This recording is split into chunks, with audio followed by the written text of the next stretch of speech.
We are in the book of Judges.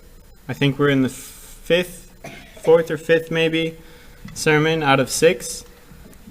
And I want to first of all commend you all, thank you all for coming, because I know that Judges is not the happiest book ever. You know, some of the things we're learning about are kind of hard. They're difficult to hear. It's stories we might not be very familiar with. Stories that show us that God's people, especially in this time, were constantly turning from him, and that led to, oppression and hunger and all kinds of idolatry and other issues. And then God raises up a judge and he saves them. And even the judges are not great all the time. So far, the judges have been pretty good. Deborah was really amazing. Gideon was kind of, he was hiding in a wine press. He was terrified. He was kind of keeping his food to himself. God is using people who are very unexpected to be judges, to be raised up and save the Israelites. So in the book of Judges, we have a lot of repetition. And I've said that every Sunday that I've been here. I think the other guys may have been talking about that as well. We hear the same lines over and over and over again, and it keeps getting worse. And it's one of those things where when we hear something over and over and over, that's because we might need to hear it over and over and over. It creates memory. Exactly, it creates memory. We had a professor, are you all familiar with the term pedagogy? It's like education, right? And he would start each lecture by saying repetition is the key to pedagogy. Repetition is the key to pedagogy. Repetition is the key to pedagogy. Repetition is the key to pedagogy.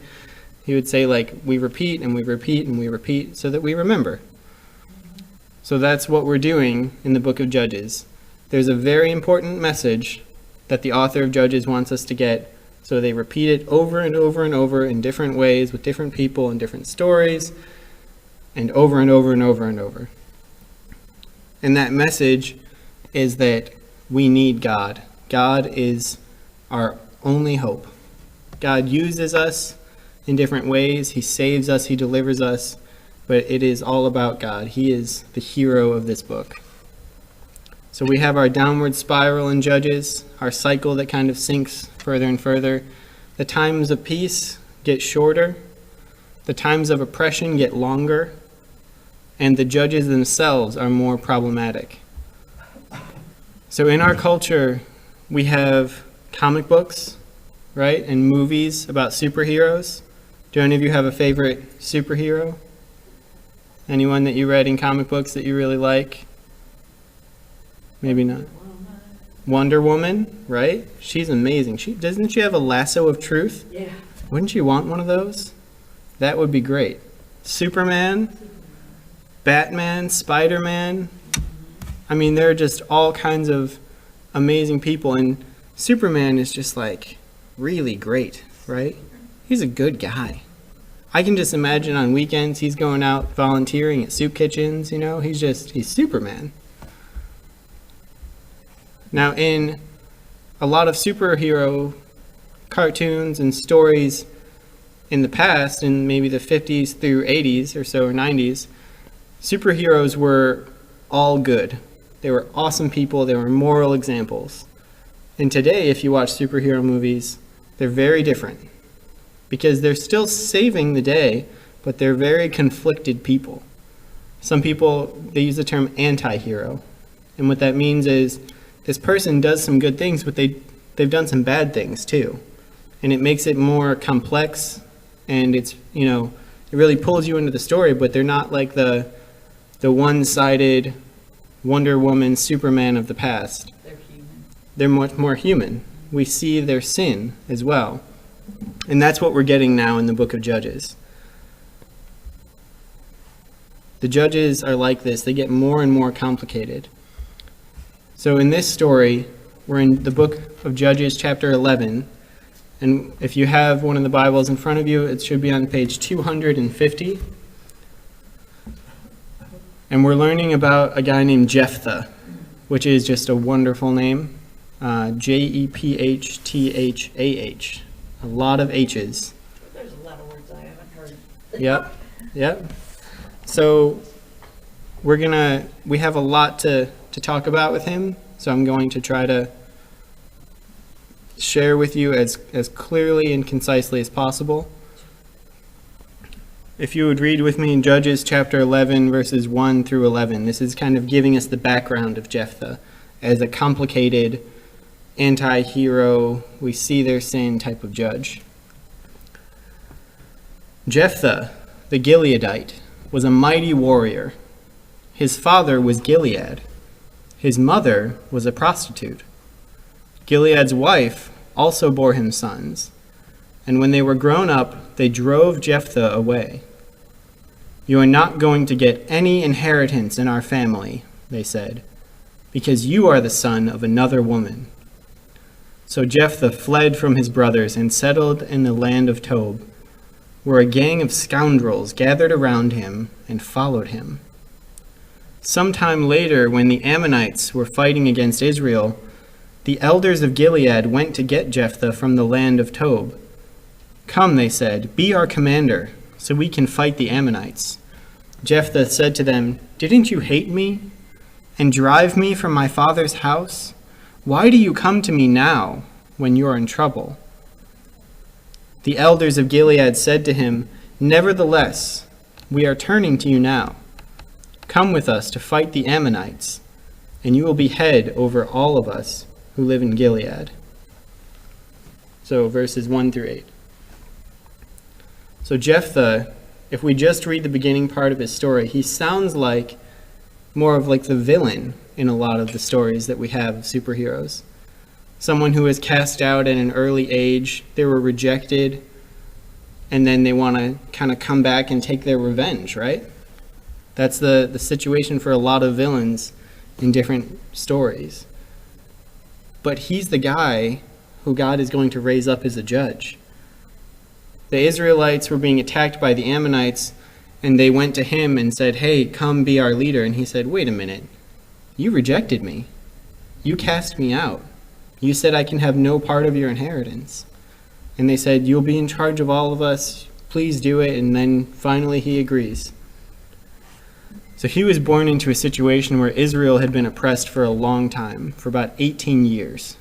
So he would not have remembered a time when Israel was its own nation who wasn't being oppressed from the Ammonites.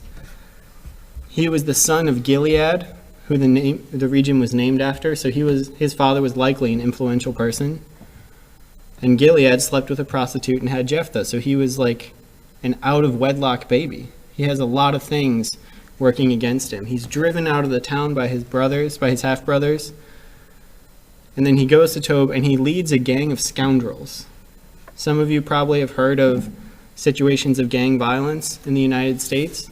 Oftentimes, gang violence is not just done to other people, it's done to people in your own community, right? And this is likely what happened with Jephthah. He was probably, with his gang, harassing, stealing from, assaulting, whatever, non-Israelites, Ammonites, but maybe Israelites too. He was not a good guy. So Jephthah sinned. There's sin in his life. He was also living in a time where Israel was worshiping a lot of idols. A lot of idols. They were just turning from God in a severe way. And Jephthah also was sinned against.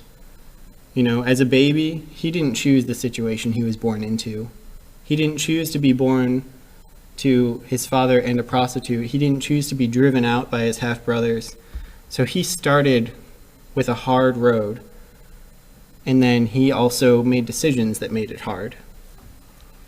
So Jephthah is exactly the kind of complex, anti-hero, confusing character that we've been talking about. And then one day the Israelites say, "Hey, we're being attacked by the Ammonites. We need you to help us because you're a mighty warrior." So he seeks to find a diplomatic solution with the Ammonites. They send a few letters back and forth, and then that fails, so he heads to battle. If you'd read with me Judges 11, verses 28 to 31, it says, "The king of Ammon, however, paid no attention to the message Jephthah sent him. The Spirit of the Lord came on Jephthah. He crossed Gilead and Manasseh, passed through Mizpah of Gilead, and from there he advanced against the Ammonites. And Jephthah made a vow to the Lord. He said, "If you give the Ammonites into my hands, whatever comes out of the door of my house to meet me when I return in triumph from the Ammonites will be the Lord's, and I will sacrifice it as a burnt offering." Now this is a very weird vow to make, because when the Spirit of the Lord comes on someone in the book of Judges, we've heard that phrase many times, it means that God has guaranteed this victory. The Spirit of the Lord is with them. He will deliver the Canaanites or Ammonites or Midianites or whoever it is into their hand. So he already has this oomph, this special power that God has given him. He's going to deliver them in the battle. But he makes this vow. It's like knowing you're going to win the World Series, but like you have your rabbit's foot too. And you're like, come on, rabbit's foot. And why does he make this vow? It's because he's treating God the way he has treated the false gods that he worshipped. He's trying to relate to Yahweh, the true God, the God of the Israelites, the way he related to other gods. Because other gods at the time wanted vows like this. But God does not require that of Jephthah. So Jephthah does it anyway. Even after the Spirit of the Lord came upon him, Jephthah still makes this vow. And it's an odd vow to make, right? Some of you might be familiar with the story, but if you're not, what do you think is going to happen? He says, "Whatever comes out of the door of my house to meet me when I return, I will sacrifice as a burnt offering." Any guesses? Without reading ahead? Either he doesn't do it at all. Okay. So, sometimes we seek to relate to God as we would to other gods. Sometimes when we're serving idols in our lives, it's transactional. I need to give so many hours of my life into this idol of work so that I can get some amount of money back, or I can get an idea or a sense of power back. You know, we sacrifice things to idols in our lives because we want something back, right? If my idol is physical health, I might sacrifice a lot of time and energy so that I can be really fit, right? Jephthah is doing that when he doesn't need to. He shouldn't be doing that. It says the Spirit of the Lord had come upon him. I'm not saying that God doesn't require things of us, that he doesn't want us to be holy, but the vow Jephthah made turns out to be very, very bad. Yeah. We see what the outcome is of his vow in verses 32 through 40. Then Jephthah went over to fight the Ammonites, and the Lord gave them into his hands. He devastated 20 towns from Aroer to the vicinity of Minnith, as far as Abel Keramim. Thus Israel subdued Ammon. When Jephthah returned to his home in Mizpah, who should come out to meet him but his daughter? Now, if this is a movie, we hear a dun dun dun. His daughter, dancing to the sound of timbrels. She was an only child. Except for her, he had neither son nor daughter. When he saw her, he tore his clothes, and he cried, "Oh no, my daughter! You have brought me down, and I am devastated. I have made a vow to the Lord that I cannot break."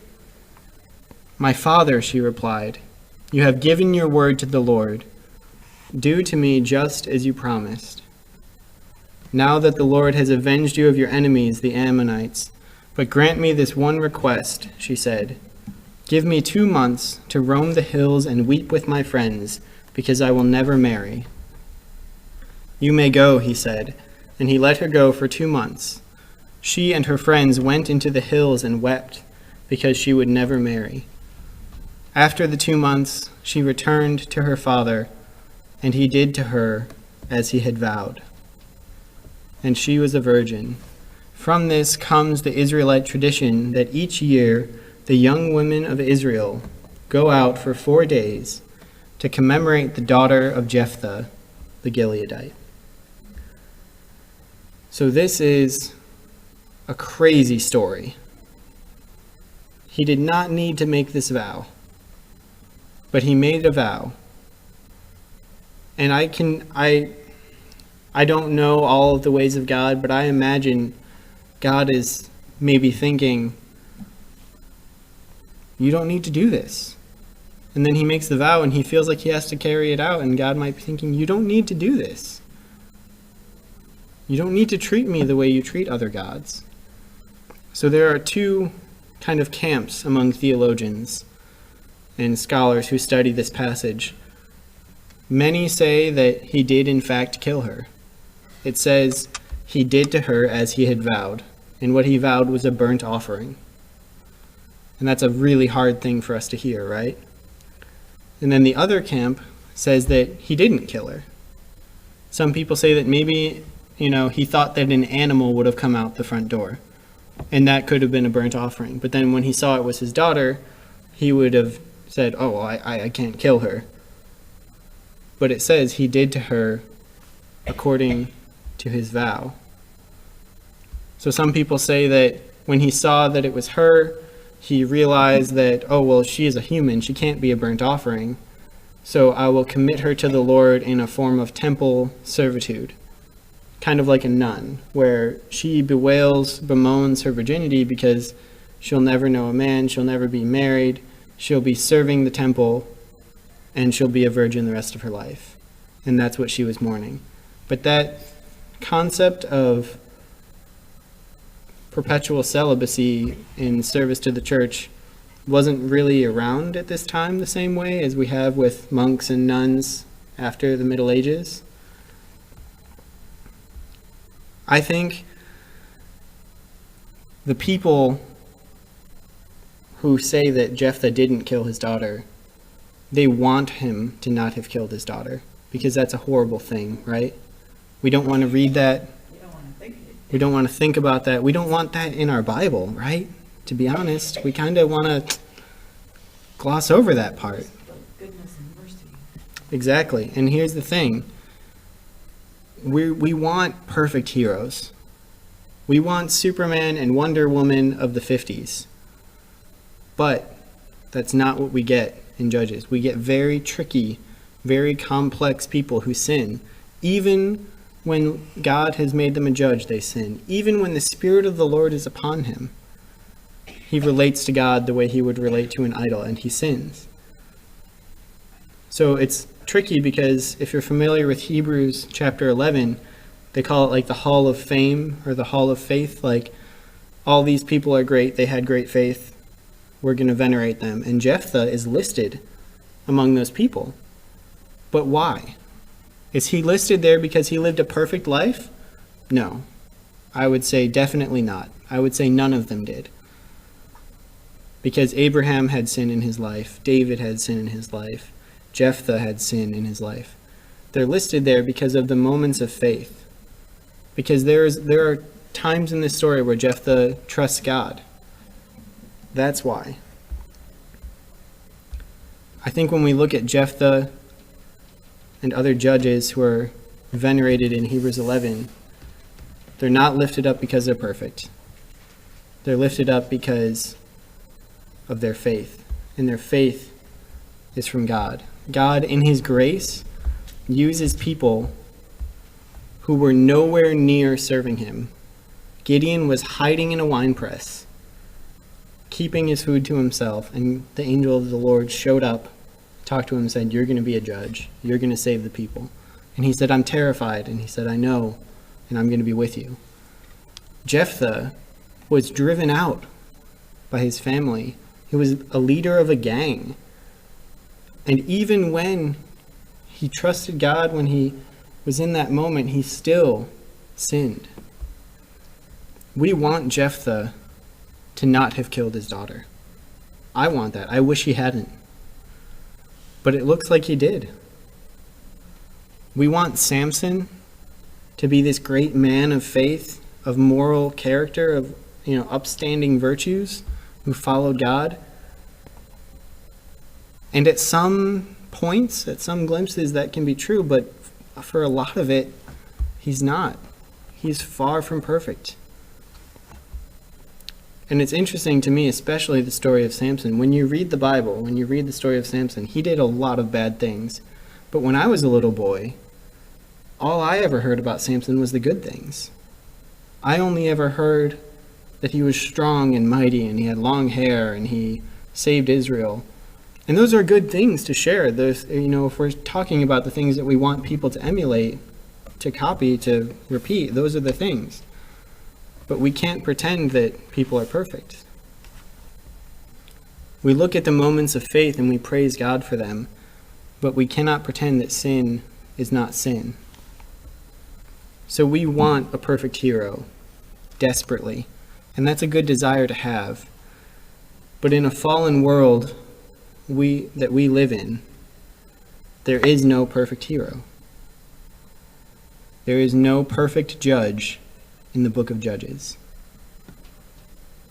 But God, our Father, again in his grace, he has given us a judge who is perfect.